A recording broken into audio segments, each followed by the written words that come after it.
पत्नी दुर्भाग्यवश झूठ और प्रपंच में संलग्न है और प्राय अत्यंत प्रतिकूलता देती है। जीवन के कई महत्वपूर्ण विषयों पर भी ज्यादा सहयोग नहीं करती। उसकी प्रतिकूलता को मैं अपना प्रारब्ध समझकर शांति से कोशिश कर रहा हूँ, परंतु मन में उसके प्रति द्वेष या दोष भावना जागृत हो जाती है और खुद के प्रति अहंकार बढ़ जाता है। महाराज, नहीं आनी चाहिए और प्यार करना चाहिए कि तुम हमारे प्रारब्ध को मिटाने के लिए पत्नी रूप में आई हो, तो हमारा जो कर्तव्य है तुम्हें प्यार देना, तुम्हें सुविधा देना, वो मैं दूंगा।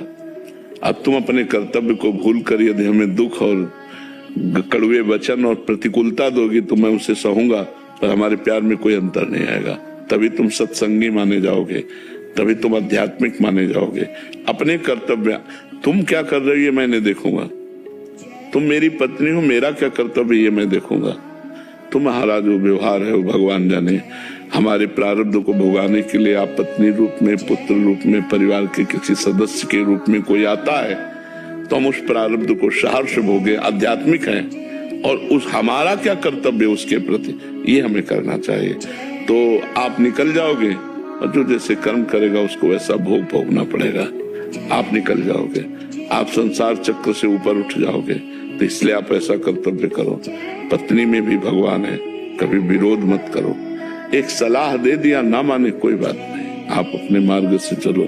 अगर वो आपका त्याग कर देती है तो कोई बात नहीं, आप त्याग मत कीजिए, आप उसका विरोध मत कीजिए।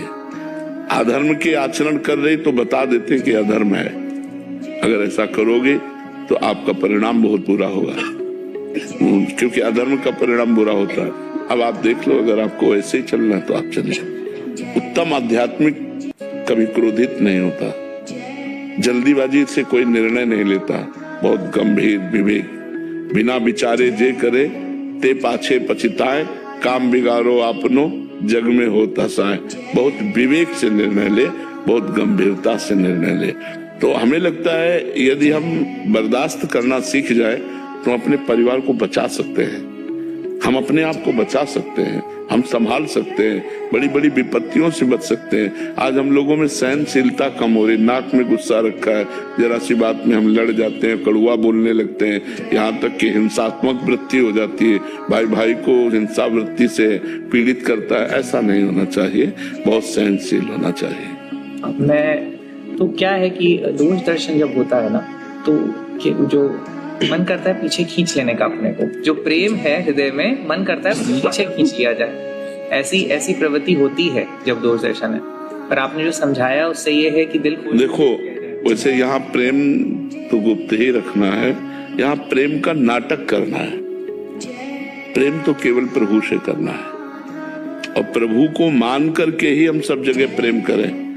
हमें असली प्रेम किसी से नहीं करना, असली प्रेम तो सिर्फ प्रभु से करना है। यहाँ प्रेम का नाटक करना है, कहीं पिता बनकर, कहीं पुत्र बनकर, कहीं पति बनकर, कहीं भाई बनकर, कहीं मित्र बनकर, अलग अलग व्यवहार से हमें प्रेम करना है। तो हमें प्रेम का नाटक करना है, क्योंकि जगन नाटक वैभवा, एक नाटक हो रहा है। सत्य प्रेम करोगे तो रोओगे, पछताओगे, क्योंकि ये मरण धर्मा शरीर है, आपका, हमारा, सबका। अगर हम सत्य प्रेम करेंगे, वो शरीर उसका छूटा तो हम बेकार हो जाएंगे। हम केवल प्रेम का नाटक करें और उचित नाटक करें। पत्नी के साथ जो नाटक करना है पति का, बिल्कुल ठीक वैसे करेक्ट करें, तो इससे भगवान प्रसन्न हो जाएंगे।